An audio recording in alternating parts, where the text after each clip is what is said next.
হ্যাঁ, ইমাম মাহাদির আগমন সম্পর্কে কিছু বলুন। ইমাম মাহাদির আগমন, এটা গত বছর পুরো বছরটাই এটার পিছনে ওয়াজ করেছি। ইমাম মাহাদি আলাইহিস সালাম কোন আমাদের দুই এক গ্রুপের ইমাম মাহাদি না, গোটা মুসলিম উম্মতের ইমাম মাহাদি, ঠিক নয় কি? ইমাম আল মাহাদি উনি আসবেন, আসার জন্য ক্ষেত্র প্রস্তুত হচ্ছে গোটা পৃথিবীতে। ঈসা আলাইহিস সালাম আসবেন, ক্ষেত্র প্রস্তুত হচ্ছে গোটা পৃথিবীতে। ও ভাইয়েরা, ইমাম মাহদি যখন আসবেন সেই সময়ের একটা রোড ম্যাপ হাদিসে আছে, বিভিন্ন হাদিস গ্রন্থে, আবু দাউদ সহ তিরমিজি, নাসাই এবং সুনানের কিতাবগুলিতে বিশদ বর্ণনা আছে। ইয়ামলাউল আরদা কিসতান ওয়া আদলা কামা মুলিআত যুলমান ওয়া জাওরা। উনি যেই পরিবেশে আসবেন, পরিবেশটা শোনো।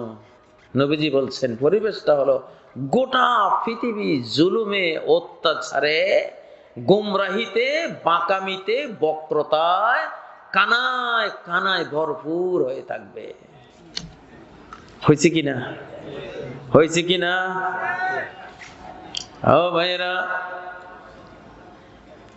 যেখানেই হাত দেন, যেখানেই যান, কতটা জুলুম, অত্যাচার আর মনুষ্যত্বহীনতার যুগ দেখেন।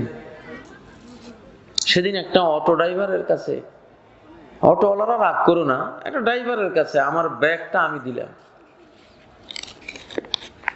মানুষ ছিল বাসায় পৌঁছাবে,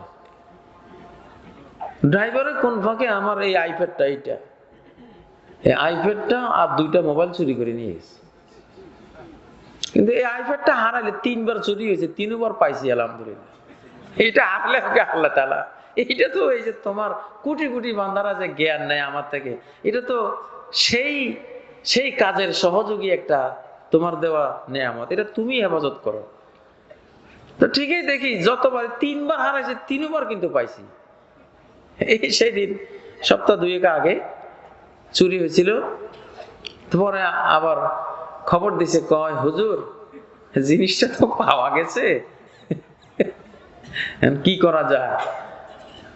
তো ফেরত দে তাড়াতাড়ি, জিনিস পাওয়া গেছে, তুই এটা করবো কি?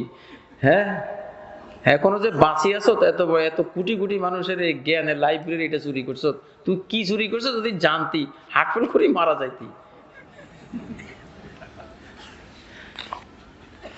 তো দেখুন, একটা, আমরা তো দেখতে তো হুজুর মানুষ, সে এইটুকু তার ভয় নেই যে এই অবস্থাতে জিনিসটা চুরি করবো, চুরি করে ফেলাইছে। একটা বাস অ্যাক্সিডেন্ট হয়, আগের যুগে সবাই দৌড়ে যাইতো, আহারে অ্যাক্সিডেন্ট হয়েছে, কে আহত, কে নিহত, কি হয়েছে, হেফাজত করতে যাইতো, সেবা দিতে যাইতো। বলেন তো আল্লাহর রাস্তে এখন যারা যায়, শতকরা 99 জন কি জন্য যায়? চুরি করতে যায়। হায় রে! তো ইমাম মাহদি এই যুগে আইতো না, কোন যুগে আইব?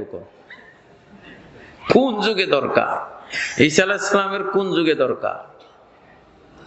নরসিংদীতে ট্রেন অ্যাক্সিডেন্ট হলো, 2টা ট্রেন মুখোমুখি সংঘর্ষ, মনে হয় 250 মানুষ নাই। চতুর্দিক থেকে গেছে, খালি মোবাইল চুরি করছে, পকেট থেকে টাকা চুরি করছে, মানি ব্যাগ চুরি করছে, ব্যাগ চুরি করছে। মানুষ যে কাতরাচ্ছে, এক বিভীষিকাময় কারবালা ওইখানে, সেই দিকে কারো কোনো ভ্রুক্ষেপ নাই। কামা মুলিআত যুলমান ওয়া জাওরা, জুলুম আর জাওর, হায় রে! এমন একটা যুগ, এই যুগে অপরাধ না করেও, অপরাধ করে নাই সেই সবচেয়ে বড় অপরাধী, ঠিক না? আজকে পৃথিবীতে ইসলামের জন্য কোনো একটা কাজ, সুন্দর কাজ, পবিত্র কাজ, জনকল্যাণমূলক কাজ করতে গেলে কত ধরনের তীর্যক চাহনি, সন্দেহের তীর, ঠিক না? পত্র পত্রিকার রিপোর্ট, কত রকমের কিছু তার পিছনে লাগে।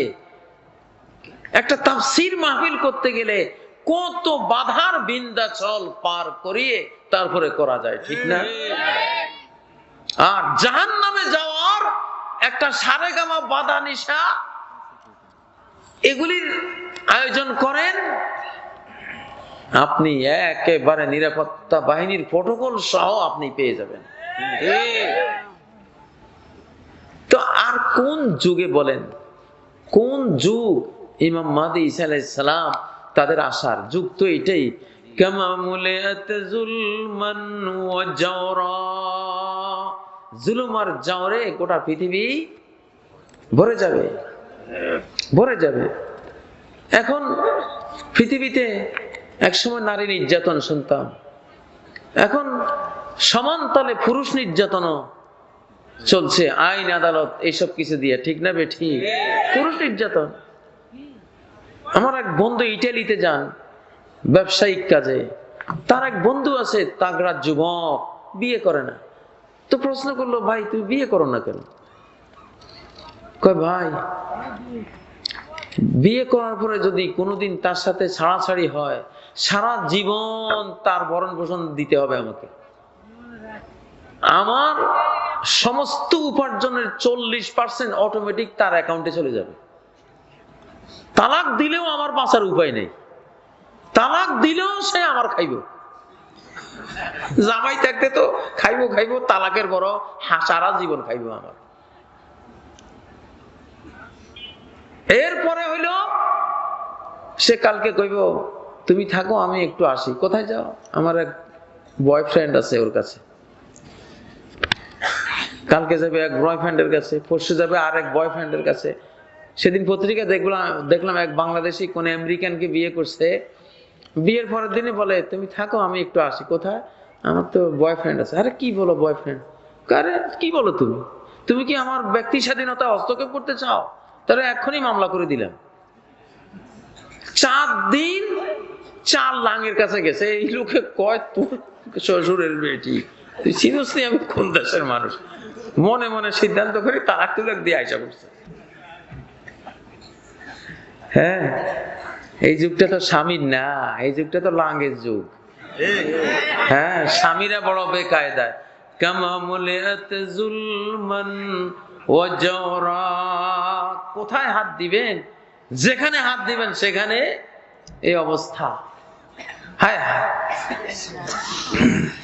যেখানে হাত দিবেন সেখানেই অবস্থা। আপনি আপনার ন্যায্য অধিকারটা আনতে যাবেন বলে এখনো যে ধরা খান নাই, জান যে রয়েছে এতক্ষণ শুকরিয়া আদায় করেন। কয় এক ফোলা রাস্তার কিনারে পেশাব করতেছে, এক জ্যাঠাই বলল, মুরব্বী বলল, এই তোর কি লজ্জা লাগে না? আদব লেজ কিছু শিখিস নেই? ফলায় কয় শুকরিয়া আদায় করেন যে আপনার গায়ে পেশাব করি দেয়নি। সেই যুগ তো, যুগ সেটা না। ইমাম আল মাহদী আলাইহিস সালাম, হযরত ঈসা আলাইহিস সালাম শেষ জামানায় আসবেন, এটা ইসলামী আকীদার অবিচ্ছেদ্য অঙ্গ, কোনো সন্দেহ নাই। আশাটা কনফার্ম। আশাটা কি? কনফার্ম। আমরা কোনো সন্ত্রাসে বিশ্বাসী না, ওনারা কোনো সন্ত্রাস না, ওনারা বৈধভাবে বিশ্বকে জ্ঞান দিয়ে, লজিক দিয়ে, তাদের ইনসাফ দিয়ে, ন্যায় পরায়ণতা দিয়ে, মনুষ্যত্ব দিয়ে, মানবতা দিয়ে তারা বিশ্বকে আরেকটা বিশ্বে চেঞ্জ করে দেবেন ইনশাআল্লাহ। গোটা মানব জাতি তাদের সেই কল্যাণময়তা, তাদের সেই উপকারিতা, তাদের সেই মানব সেবা, এগুলো দেখে গোটা পৃথিবী তাদের পতাকা তলে এসে ঐক্যবদ্ধ হবে ইনশাআল্লাহ। তো সেজন্য আমাদেরকে এখন প্রস্তুত করতে হবে কোরআন দিয়ে, সহিহ সুন্নাহ দিয়ে, যাতে করে তারা আহ্বান করলে আমরা যাতে তাদের সাথে ম্যাচিং করে আমরাও এগিয়ে যেতে পারি। উনি কোনো দল মত বিশেষের না, উনি গোটা মানব জাতির, গোটা মুসলিম উম্মার জন্য আসবেন, ঠিক নয় কি? প্রিয় ভাইয়েরা, আশাটা কনফার্ম 2 বছর আগে আর পরে, তাতে কি যায় আসে, ঠিক না? কিন্তু সময় যে ঘনিয়ে গেছে এতে আর কোনো সন্দেহ নাই।